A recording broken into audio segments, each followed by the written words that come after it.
Привет, меня зовут Григорий Хралинок. На этом канале я рассказываю про свое творчество и все, что с ним связано. В этом видео я расскажу о процессе создания концепта персонажа, приемах и принципах, которыми я руководствуюсь. Приятного просмотра. Концепт-арт – это вид иллюстрации, который используют для того, чтобы запечатлеть визуальные решения различных аспектов фильма, игры или другого произведения на стадии препродакшена, то есть до того, как вся команда приступит к разработке. К таким аспектам относятся персонажи, локации, архитектура и все остальное, что попадает в кадр или поле зрения игрока. Создание концепт-арта – это самый быстрый и дешевый способ донести до инвесторов и команды суть проекта. Но даже если команды нет, а инвестиции не предвидятся, идеи для чего-то нового появляются регулярно.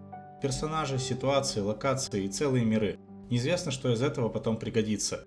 Чтобы не потерять драгоценные задумки, тоже нужен концепт-арт. Ключевым приемом в этом направлении является скетчинг или создание набросков. Техник наброска столько же, сколько художников, но условно их можно поделить на два типа – линейный и от пятна.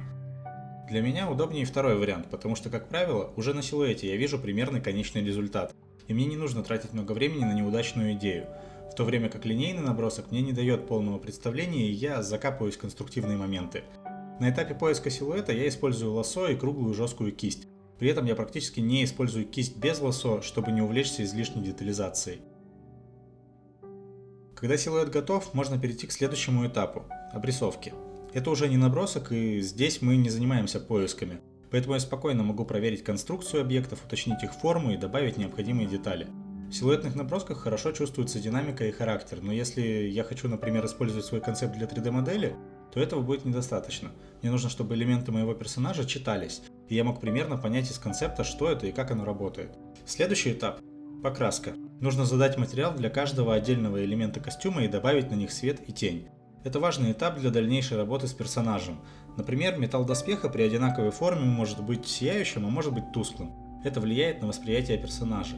Если по задумке материал имеет нестандартные свойства, то их нужно отобразить в концепте. Когда работа над дизайном персонажа закончена, мы можем усилить наш концепт, поместив персонажа в окружение, которое больше расскажет о нем. В своей работе я набросал окружение еще на ранних этапах разработки персонажа, и впоследствии не стал обрисовывать. Чаще всего мне достаточно обозначить важные формы и добавить легкую детализацию.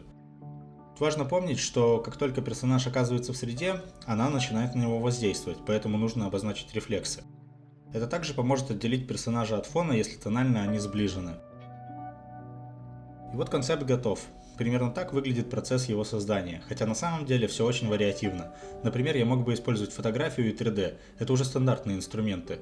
Но главное помнить, что рисование это не цель, а всего лишь один из инструментов, который нужен для того, чтобы показать идею. Когда у персонажа есть визуальное решение, нам становится яснее, как с ним работать. На словах многие идеи звучат совершенно не так, как выглядят впоследствии на картинке. И когда работа над продуктом уже идет, будет дешевле сделать десяток другой таких концептов и посмотреть, что работает, а что нет, чем один раз забраковать готовую 3D-модель, целую сцену или уровень. Конечно, все сказанное мной основано лишь на моем опыте и может работать иначе для вас.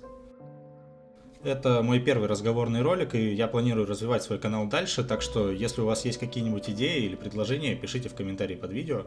Спасибо за просмотр, всем пока!